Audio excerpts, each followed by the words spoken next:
What is up, guys? You are most welcome along to our West Ham preview here on Anfield Agenda.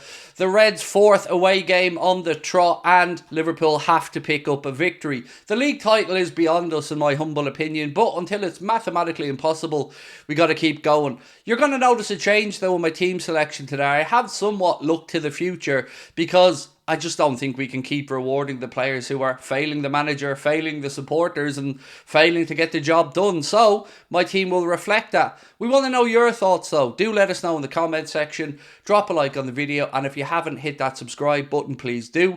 Before I get stuck into my team selection, just a little bit of an injury update. We know Diogo Jota is still out, unfortunately. Connor Bradley's still a little bit away too. Other than that, though, it's really only Thiago Alcantara and Joel Matip who are the long-term absentees. Looking at West Ham, well, they've been a bit of a mess this season. Their results recently have led to lots of speculation over David Moyes' future. Looks like West Ham are already shopping around for a new coach, so I don't know what to expect. It is an early kickoff at the weekend. It's a 12:30 start, so we will be live here from 11:30 as always, taking you right through the day. Hope you can join us for that one. And of course, today, as you can see, we are being brought to you with thanks to our sponsors, Manscaped. Don't forget, you can get 20% off and free shipping. That's 20% off and free shipping anything at manscaped.com by using our code Anfield20, scanning the QR code on the screen, or of course using the link in the description. So, I'm still fuming after last night, ladies and gentlemen. Before I go through my team selection, let's just have a look at West Ham's form coming into this and our previous against West Ham. So as you can see on the screen, the last time we played West Ham was the 20th of December. It was a Carabao Cup game and Liverpool beat West Ham by 5-1. In the Premier League, we played them on the 24th of September, and again, we beat them this time by 3-1. And West Ham's form coming into this game, as you can see, sees them with just one win in their last 5 games, 1 draw and 3 losses. 21st of April, Crystal Palace beat them by 5-2. There was a 1-1 draw with Leverkusen in the Europa League quarter-final second leg.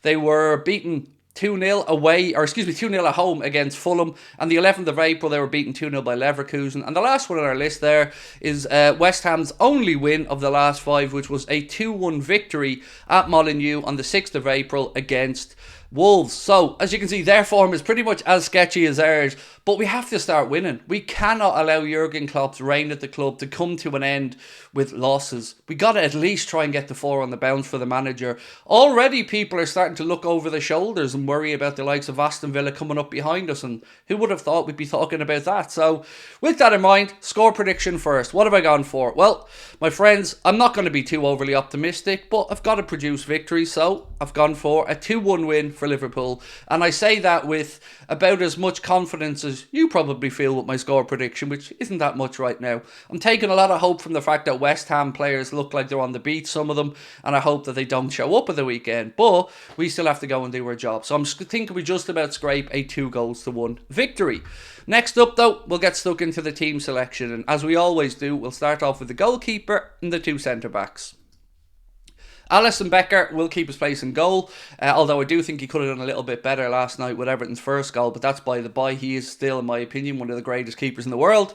And we have to make a change at the back. Ibrahima Konate has been nothing short of diabolical over his last few outings for Liverpool. And look, I have questions about Verge as well, but there's only so many people we can change. So for me, keep Virgil van Dijk in there, and I say that with a heavy heart because honestly I'd love to drop a load of these players, but we can only do what we have options for. So Virgil van Dijk and Jarell Quansah for me would be your centre-back pairing for this one. You're probably saying, hang on Craig, you could drop Virgil and put in Joe Gomez. Bear with me. As you can see there, I have Joe Gomez in, but it's in place of Andy Robertson.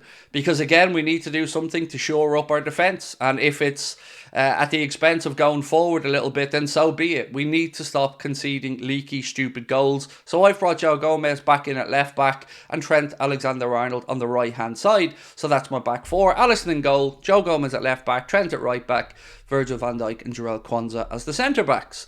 Moving into the middle of the park now, and again you will see some changes. Wataru Endo has got to return to the starting 11 for me, if for no other reason other than to allow Alexis McAllister to move a little bit more upfield. And I don't understand why Ryan Gravenberch didn't start last night. I think it's almost inexcusable from the manager to not reward him for what was a good performance in the game beforehand. So I'm bringing him straight back in. So my midfield will be Wataru Endo in the number 6, Alexis McAllister and Ryan Gravenberch ahead. And I swear to God, folks, I don't want to see Curtis Jones or Dominic Szoboszlai in the starting 11. I can't be dealing with it anymore. And I'm sure you guys feel similarly. The amount of times and chances that these guys have gotten this season from Jurgen, and they haven't repaid them. Again, I'll remind everybody that we were better when we had an injury crisis, when we were leaning on the young players. Somehow, we were dragging out results. It wasn't always vintage, but we were getting the job done.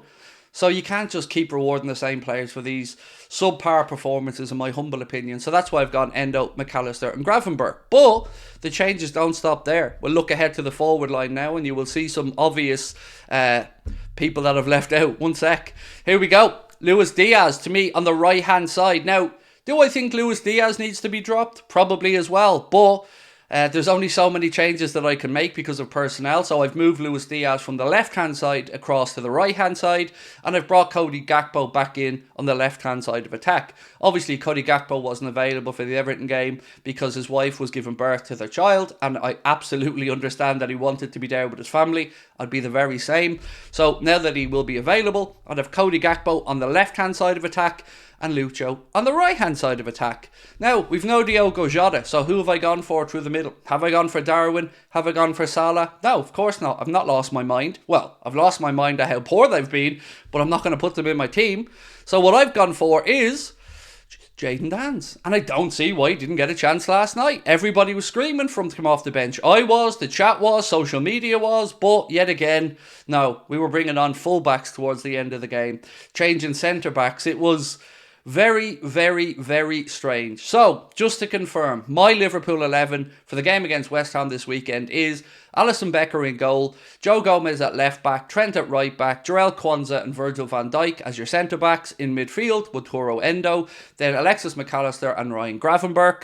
Up top, I have to keep Lucho in there, in my opinion, because I need to keep one of the three usual forwards. So I'll move him to the right, bring Cody Gakpo back into his favourite position on the left, and give young Jayden Danns a chance through the centre. As I said, it is time to look to the future, in my opinion. And speaking about that, it does look like Arne Slot is closing in on the Liverpool manager's job. And do you know what really excites me about it? He seems to be buzzing about the idea of coming in to manage Liverpool. You can see the pride beaming from him, and I like it. I like it. So, we will keep tuned. We will let you guys know of the latest on that tonight. We will be live at 8:30 if you're watching this on Thursday for the late night agenda.